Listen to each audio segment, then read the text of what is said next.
welcome back to the Cabbage Patch. I'm Dad. And I'm Tom. And I'm Gus. And today we played Terraforming Mars. Ares Expedition. Ares Expedition, which is a card game version of Terraforming Mars, which I haven't actually played. This is a game I played during the quarantine without you guys, so the playthrough video is just going to be of me. But we played it this afternoon, and it took, I think, about 2 hours or so. Went a little slower than it maybe needed to because of we were learning it again for you, and we had to take a bunch of breaks. So it's a card game where each player gets a hand of these cards that are different colors: green, red, and blue. Green usually represents something for production, red usually is something that happens immediately, and blue is usually something that either is a persistent effect or happens during the action phase. Each player also picks a color and gets these phase cards. And the way the game works is we pick secretly which phase we want to do. So I might pick that one, and Gus might pick that one, and Tommy might pick that one. And then we reveal them at the same time, and now we do each of these three phases. So there are 5 possible phases. There's development, construction, action, production, and research. Development lets you play the cards that have green colors, right? Oh, sorry, I'll pull that down here. Green colors. So development lets you play green cards. And you play a card by spending the mega credits that you have, which are tracked on your board here, right? So each player starts with a particular company, and that company gets some starting resources, and you get more resources as the game. There's too much light on that. More resources as the game progresses. So development lets you play a green card. The construction phase lets you play a blue or a red card. The action phase lets you take actions that are on the blue cards. The production phase lets you earn money or heat or trees or drawing cards, depending on how many resources you've built up by playing green cards to build these tracks up. So you get that amount of money every time somebody plays, every time somebody activates the production phase. And then last but not least is research, which lets you draw more cards.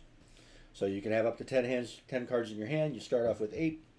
Each. Let me see if does that look any better there? No, a lot of glare. Each corporation has different benefits, so they'll get discounts on different kinds of cards, or they'll start off with more or less money, or they'll start off with more or less production. And again, if you watch the single player playthrough, you can see all that work. It's a card game. It works a lot like Wingspan. It's an engine building card game, right? Yeah. And I think it's best with 3 or 4 players because that means we might end up activating more of the phases per round that we play. So I liked it. I thought it was a lot of fun. It is a longer game. It's one of the longer games we played. The goal of the game is to get your oxygen track all the way up here to this last white space, your temperature track all the way up here to the last white space there, and to turn over all of these ocean tiles. They all start turned over like this, and the whole point is you're terraforming Mars, so you're turning it into a green and watery Basically place. an Earth number 2. Yep. And you keep track of victory points as you go through the game over here on the side, and then certain cards let you score more at the end. There's some other bonuses that you get would let you collect these victory point tokens, and I think that's it for the overview. I think it's too difficult to go through all of the things. So it's a very small board here that keeps track of basically the score. Each player gets one of these cool dashboards that summarize the game basically on it. It tells you what the turn steps are, and it tells you during the action phase how much things cost in order to increase temperature, increase oxygen, or flip an ocean tile, or whatever. And each player also gets one of these great little player references that have all of that outlined as well. So the game is pretty self-contained. Once you get through a couple of turns, it's really easy to play, right? What did you think of it, Gus? Without. I really liked it. Yeah, you really liked it. What'd you like about it? The fact that you chose what you would do that turn. The choosing of what you were going to do on that turn. Okay. Yeah. Yeah. How about you, Thomas? What was your thing? Favorite thing about the game was just how things could. It's an engine building game, and I like how like things. If you do one thing, it can like spiral out into a lot of things. Right, spiral out into a lot of things. So, and you got lots of things that end up working in combination, right? Like I said, it's a little bit like Wingspan, right? You play a card, and then you play more cards, and the more cards you play, the more stuff that happens on any one individual phase. Discounts all around. Discounts all around. Your corporation and your hand or playing area ended up basically you were able to play cards for free. Some cards for free. Yes. All the time. Like if they were in the single digits and they had like a brown like half trapezoid thing. Mm-hmm, that's the steel track. Mm-hmm. I could like play it for free. Yeah. So there's 2 tracks here that don't get you resources but do get you discounts on the kinds of cards. And what Tommy's referring to is each of the cards sometimes also have a symbol here in this little circular area, and he's talking about that symbol there, which represents this symbol here. And he had, I think, how many did you have? You had like 4, right? So he got a -8 discount every time he tried to play one of these kinds of cards. So this card would have cost him 5 instead of 13 credits. So that was pretty cool. What else? I really liked. One, I like the Mars stuff. I think it's pretty cool. Mars is. I have a soft spot for Mars because when I was in school, I wanted to be a geologist that went to Mars, and I thought that was cool. So I like the theme. I do like the tracking here. I think that this board would have been better if it were more like this board, where there were little recessed bits on the board, so these things didn't move around too much. The keeping track of the terraforming rating, the score on the right-hand side, is also a little fiddly, so you can accidentally bang somebody out of place and you don't know where they were.